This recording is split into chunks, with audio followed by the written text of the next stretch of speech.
Hello বন্ধুরা, সবাই কেমন আছো? আশা করি সবাই অনেক অনেক ভালো আছো। বন্ধুরা, তোমাদের প্রতিদিনের মতো আজকেও আমি চলে আসলাম নবদ্বীপের একটি সৌন্দর্য তুলতে। নবদ্বীপের সৌন্দর্য বলতে নবদ্বীপে সবার প্রিয় একটি ঘাট, দিয়ারাপাড়া ঘাট।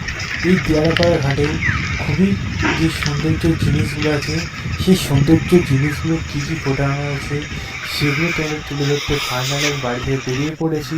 এবং দেখতে পাচ্ছ ঘাটের সামনে চলে এসেছি এবং এই ফাঁকরগুলো দেওয়া আছে যাতে সাইকেল, মোটরসাইকেল মানুষ যাতায়াত করতে পারে, আদার্স বড় বড় গাড়ি যাতে না যেতে পারে। সেই জন্য দেখতে পাচ্ছি এখান থেকে যাওয়ার কত সুন্দরভাবে রাস্তা করেছে।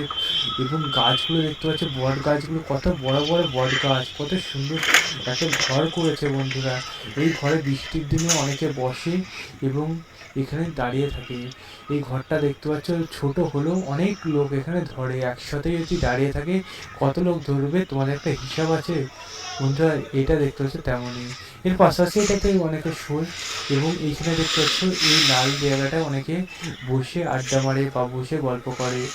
এর পাশাপাশি লম্বা বৃহদাকার এখানে একটা দেখতে পাচ্ছ মানুষ বসার জায়গা আছে এবং বড় বড় বট গাছ, অশ্বত্থ গাছ সব কিছু এখানে আছে। এবং সামনে দেখতে পাচ্ছ দুপাশে দুটো এখানে বসার জায়গা এবং এখানে জানলা মতো দিয়েছে।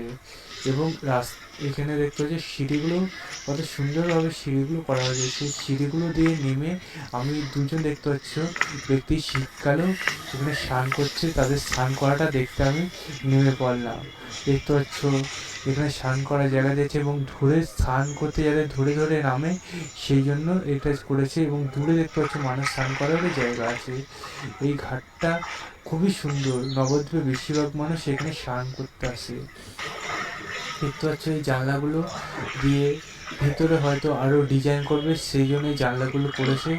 এবং তোমাদের এই রেলিং ধরে যাতে বেশি জল থাকলে সবাই নামে সেটা এখানে করেছে। এবং ঘাটটা দেখতে পাচ্ছ চারপাশে কত সুন্দর। এই লোকটি দেখতে পাচ্ছ দাঁড়িয়ে আছে, অত দূর সিঁড়ি সেটা উনি জানালো আমাকে।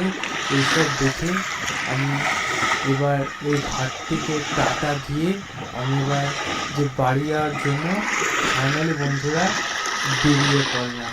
বন্ধুরা, আমি বাড়ি যেতে থাকি, তোমরা যে আমাদের চ্যানেল